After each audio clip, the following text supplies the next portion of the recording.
On Liberty yo creo que es uno de los libros justamente por los cuales la gente puede ser liberal, cuando lo lee. Tiene el problema, por supuesto, que no quedan muy claras algunas cosas, pero otras sí quedan claras. Y cito: la única libertad que merece tal nombre es la de perseguir nuestro propio bien a nuestra propia manera, mientras que no intentemos privar a los demás del suyo, o obstruir sus esfuerzos para lograrlo.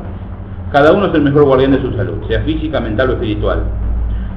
Y acá aparece un argumento utilitarista que tampoco se lo vamos a negar, porque es el otro libro que escribió tan importante. La humanidad se beneficia más y consciente que cada uno viva como mejor le parece, que se obliga a vivir a gusto de los demás.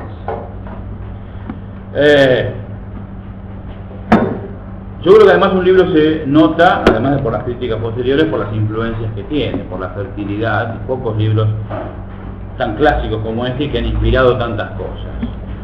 Cito algunos de los más importantes, digamos. Primero Hayek. Hayek es claramente influenciado por este libro.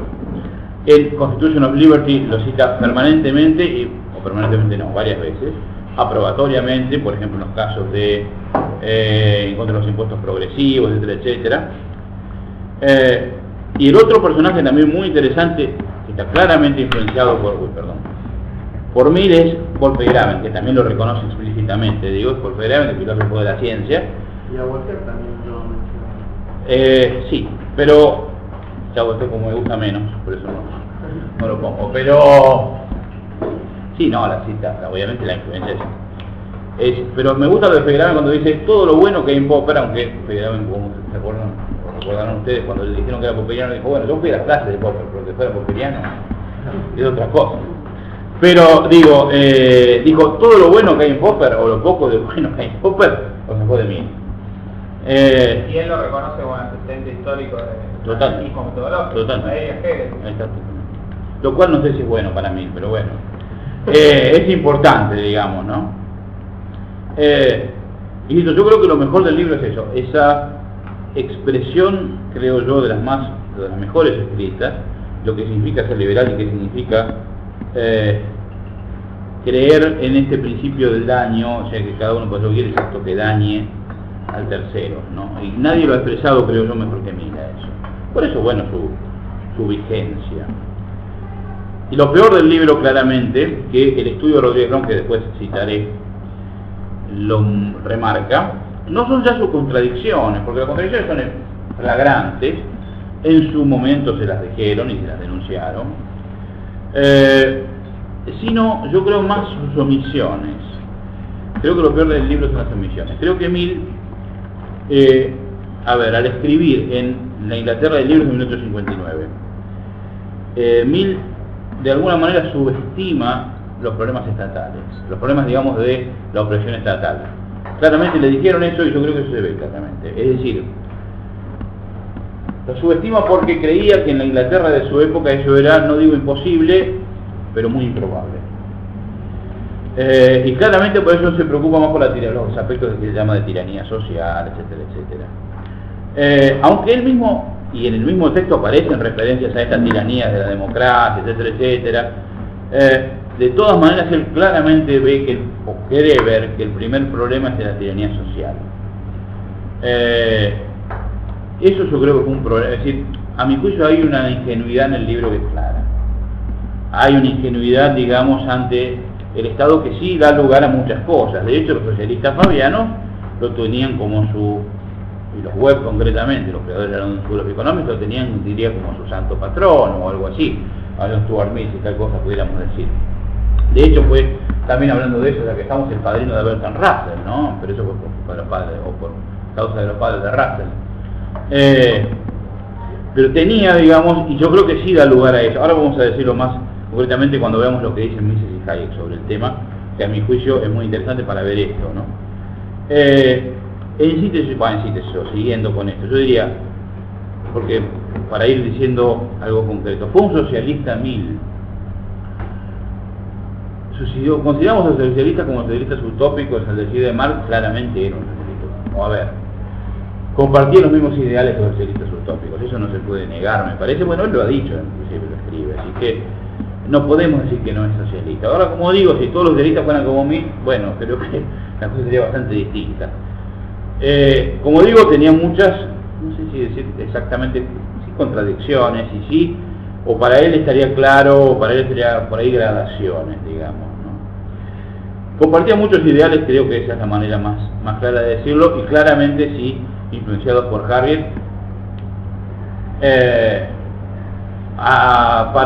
Para Hayek esa influencia era extrema, pues voy a mencionar, hay un artículo no publicado todavía que descubrió Bruce Caldwell, inédito de Hayek, repito, digo, no publicado, que va a salir recién en la edición que se haga en 2 años, creo, del libro de Hayek. Ustedes saben que Hayek editó las cartas entre Mill y Harriet, y en el año 51 se había publicado ese texto. Ahora va a salir una nueva edición en la colección de obras completas de Hayek, en la que se va a incluir a este nuevo artículo que encontró Caldwell en los papeles del hijo de Hayek, que básicamente dice más o menos lo mismo que decía antes, no dice nada nuevo en eso, pero es todavía más fuerte Hayek, diciendo que claramente la influencia era la de Harriet sobre Mill, ¿no? Digo, esa es bueno, no es una interpretación únicamente de Hayek, como digo. Es interesante también decirlo esto, y por eso ahora lo voy a comparar con lo que dice Mises, porque Hayek fue, por lo menos en su época, considerado inclusive un Mill scholar, es decir, un tipo que de Mill estaba por lo menos autorizado. Mill estaba bastante fascinado Hayek sobre ese tema, e inclusive hasta tuvo una circunstancia biográfica con su segunda mujer. Una de las cosas raras que hace, ustedes saben que Hayek se pelea con su mujer, se divorcia, tiene un divorcio bastante complicado en Inglaterra, se casa por segunda vez, etcétera, y reproduce el viaje de Mill por Italia. Eso es raro. Ese viaje de Mill con Harriet se sentía como muy influenciado, pero además era reconocido como un Mill scholar, es decir, como un especialista en Mill. Eso es, bueno, por eso edita las cartas, ¿no? Pues para él un punto clave para entender a Mill eran estas cartas y esa relación con Harriet. Inclusive, y esto lo noto porque incluso en el Liberty, pero después Hayek lo va a libertar, Hayek usa la terminología de Mill acerca de los planes de vida individuales, etc. Mill dice claramente que el punto del liberalismo es que cada individuo haga su plan de vida y que no puede interferirse con ese plan de vida, excepto por supuesto que se dañen derechos de terceros. Por supuesto, pues entramos a ver qué es eso, que no es tan simple, pero como principio es el principio que enuncia él. Y después cita y hay una cita de Mill que siempre repite Hayek en 2 trabajos que a mi juicio la repite obviamente Rodríguez Brown también, que es a mi juicio tan clara, que dice: sí, las calles, las rutas, los ferrocarriles, los bancos, las oficinas de seguro, las grandes compañías, las universidades y las calidades públicas fueran todas ramas del gobierno, si en adición de las corporaciones municipales y de las juntas locales, con todo lo que ello implica, estos se convirtieran, digamos, en departamentos de administración central, si todos los empleados de todas estas importantes empresas fueran designados y pagados por el gobierno y controlados por el gobierno en cada instancia y momento de su vida, ni toda la libertad de prensa ni la Constitución Popular de la legislatura podría ser de ese o de ningún otro país libre con ese nombre. Entonces ustedes me dirán, esto lo escribimos socialista. Bueno, qué es eso, insisto, los motes, como digo, creo que está bien para caratular y para categorizar, pero hay que saber los límites de los motes, ¿no? Este socialista escribe esto, como digo, si los socialistas fueran así, andaríamos bárbaros, creo. Decía además, la otra parte que siempre cita Hayek y que remarca, por ejemplo, Lionel Robbins, como que era tan importante, era acerca de la educación pública, de la educación, a pesar que Mill reconoce en algún momento que tal vez se podría obligar a la educación,